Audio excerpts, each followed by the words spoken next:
Selamat siang pemirsa, apa kabar Anda hari ini? Tentunya masih dalam suasana lebaran ya. Betul sekali, dan tadi juga jalanan masih lowong sekali ya Stefani ya. Tadi terjebak kemacetan nggak sebelum Sama ke kantor? sekali tidak ada ya, Nah, biasanya jalanannya masih kosong. Durasinya berapa lama itu dari rumah Stefani, kan cukup jauh ya? Jauh sekali ya, hanya sekitar 15 menit. 15 menit, tentunya juga saat ini warga juga masih banyak yang berziarah. Ataupun juga yang berwisata ya. Iya, berwisata juga. Dan saksikan informasinya di Anyus Siang hari ini bersama saya Bibi Krisnami dan rekan saya Stefani Patricia. Selain 3 informasi utama tadi, Anyus Siang juga akan menyuguhkan beragam informasi penting lainnya. Kami awali Anyus Siang hari ini pemirsa dari informasi kebakaran. Sebuah pondok tahfiz Al-Quran di Kecamatan Jelutung, Kota Jambi, ludes terbakar. 5 unit mobil pemadam kebakaran dikerahkan ke lokasi untuk memadamkan api. Ya Allah, ya Allah. Udah enggak apa-apa, enggak apa-apa, sopir enggak apa-apa, enggak. Inilah video amatir warga saat sebuah pondok tahfiz Al-Quran di Kelurahan Lebak, Bandung, Kecamatan Jelutung, Kota Jambi terbakar. Beruntung kebakaran terjadi saat pondok dalam kondisi sepi karena para santri telah libur lebaran Idul Fitri. Api berhasil dipadamkan kurang dari 1 jam setelah 5 unit mobil kebakaran dikerahkan ke lokasi. Menurut petugas, kebakaran diduga akibat hubungan pendek arus listrik di bagian dapur. Masih melakukan dan sementara adalah karena tolongan dari AC atau freezer yang tidak menampung daya beban yang ketika ditinggalkan itu terjadi mungkin korsleting atau arus pendek. Jadi kita akan serahkan kepada pihak kepolisian untuk melakukan penyelidikan lebih lanjut. Tidak ada korban jiwa, namun kerugian materi diperkirakan mencapai ratusan juta rupiah. Dari Jambi, Adrianus Susandra, Ainus melaporkan. Pemirsa, mudik dalam kondisi hamil tua, seorang ibu di Polewali Mandar, Sulawesi Barat melahirkan di perjalanan.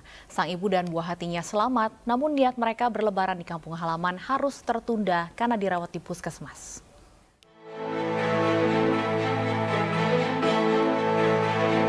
Niat Kasiati mudik bersama keluarga ke Palopo, Sulawesi Selatan harus tertunda sementara. Warga Topoyo, Mamuju Tengah, Sulawesi Barat ini melahirkan di Puskesmas Polewali, Sulawesi Barat setelah ketubannya pecah di tengah perjalanan. Meski di luar perkiraan, namun Kasiati melahirkan bayi laki-laki secara normal dengan berat 3,3 kg. Akibat kelelahan setelah melewati perjalanan jauh dan melahirkan, Kasiati dan keluarganya pun harus mengurungkan niatnya melanjutkan perjalanan menuju Palopo dan dirawat di Puskesmas Polewali. Apalagi tujuannya di kampung halaman butuh waktu perjalanan 1 hari 1 malam. Menurut Kasmiati, sebelum melahirkan, ia merasa mulas dan ingin buang air. Setelah menepi dan singgah di masjid, ketuban Kasmiati malah pecah hingga akhirnya dilarikan ke puskesmas terdekat. Mau mudik pulang kampung ke Palopo, cuman tiba-tiba di jalan sakit, jadi langsung sampai di masjid sini, turun rencana bilang mau buang air kecil sekalinya langsung pecah ketuban, jadi minta tolong sama orang dibawa ke sini. Kasmiati belum memutuskan memberikan nama anak laki-lakinya ini. Karena bagi Kasmiati, sekarang ia hanya ingin memulihkan staminanya setelah lelah melahirkan. Dari Polewali Mandar, Sulawesi Barat, Huzair Zainal melaporkan. Di Hari Raya Idul Fitri, Menteri Pertahanan Prabowo Subianto bersilaturahmi ke kediaman Presiden Joko Widodo di Solo, Jawa Tengah. Prabowo menyebut tidak ada pembicaraan politik dalam pertemuan tersebut. Pertemuan Jokowi dengan Prabowo yang juga merupakan Ketua Umum Partai Gerindra itu berlangsung selama 1,5 jam. Prabowo mengaku pertemuan tersebut merupakan tradisi Lebaran untuk bersilaturahmi ke pimpinan. Namun Prabowo membantah ada pembicaraan politik bersama Jokowi.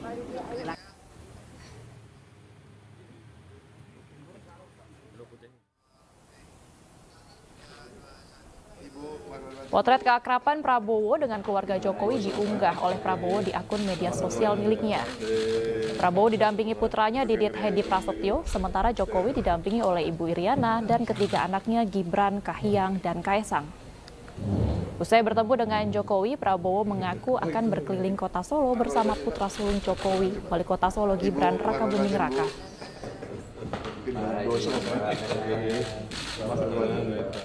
Kita kalau Lebaran ya biasanya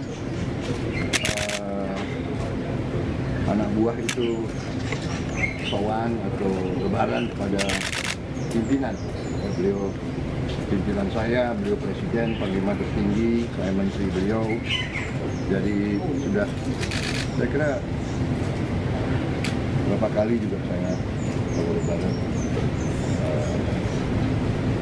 ke beliau. Jadi hari ini demikian, jadi tidak ada pembicaraan yang terlalu politis gitu karena hari Lebaran. Kalaupun ada, nggak mungkin saya cerita sama kalian kan. Saya mau diajak Pak Wali, Mas Wali, saya mau diajak untuk keliling ke kota. Sementara itu, Menko Polhukam Mahfud MD sholat Idul Fitri bersama pengasuh Ponpes Nurul Jadid Paiton, Kiai Muhammad Zuhri Zaini di Probolinggo, Jawa Timur. Dalam lawatannya, Mahfud MD menyempatkan diri berkomentar mengenai bursa Capres 2024 mendatang.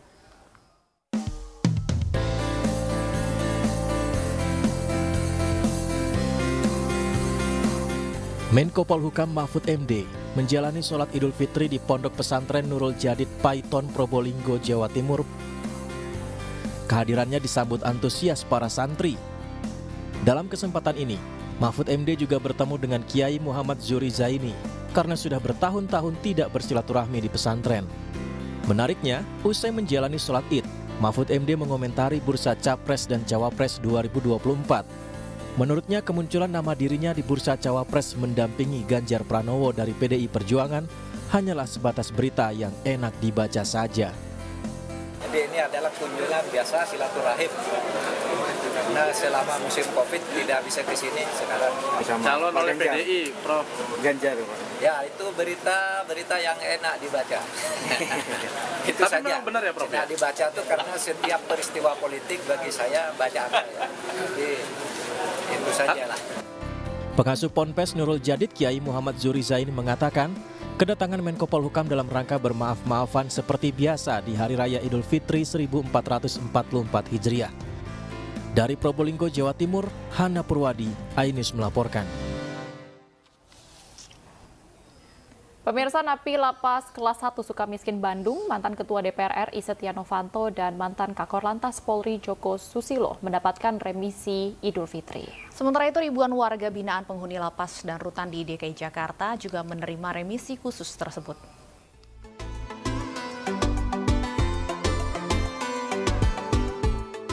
Selain Setia Novanto dan Joko Susilo, remisi juga diberikan kepada mantan Menpora Imam Nahrawi serta mantan Presiden Partai Keadilan Sejahtera Lutfi Hasan Ishak dan sejumlah mantan gubernur.